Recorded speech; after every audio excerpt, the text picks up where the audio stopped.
right, guys. So we got to make this parrot, and we want to make it with the minimum amount of anchor point. As you can see in the back on the board, I drew it with 7 anchor points. I forgive you if you go to 8. 9 is a little bit pushing your luck, but let's try to do it at the best we can. I'm going to start right here because this is a good point where to start nice and straight. I don't have to worry about tangency. I just simply click and life is good. When I get to this point, though, I want to click and drag because on one side I have a straight line, but on the other side I have a curve and a nice big arch. So I'm going to click. I'm going to first of all hold the Shift key because I want to go perfectly straight. So I make sure I have the Shift key selected, and I'm going to click and drag.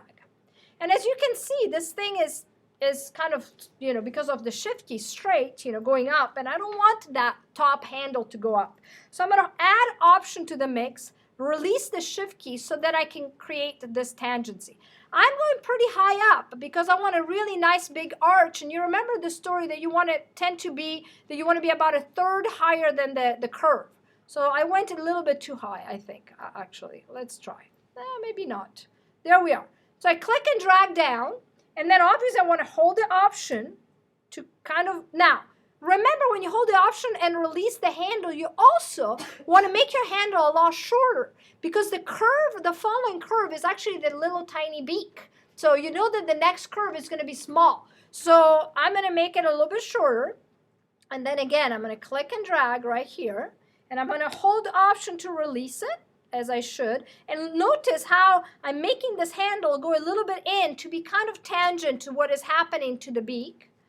And then I'm going to go and try to be really optimistic and think I can pull it off like that. That's okay. I'm going to hold the Option to go tangent to the wing. Now I need to see the bottom of that wing. So what I'm going to do right now, and this is a great trick, I'm going to hold on the space bar. I get the grabber hand. I move it up. But when I release the space bar, I'm back into my pen tool. I love the space bar because it allows you to basically never get out of your tool and just scoot over and do what you want with your screen.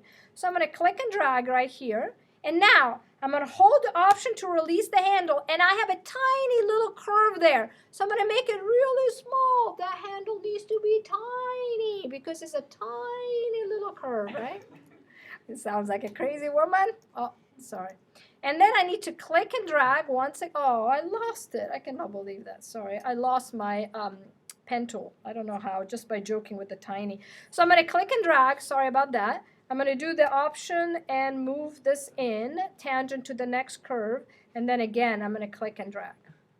Now, I'm going to hold the Option, move this to go on in line here, and add the Shift key. So indeed, that object is going to be perfectly straight. And then I'm going to finally click to close it. So now if I go with my white arrow and see how many handles and, how many anchor points do I have, I'm going to select it. And I have 1, 2, 3, 4, 5, 6, and 7. Now it's not super accurate here, so if you wanted to give it more detail, that's why I said if you have 8, it's no problem. I probably should have clicked right in here and right in here and make an extra one, but no big deal.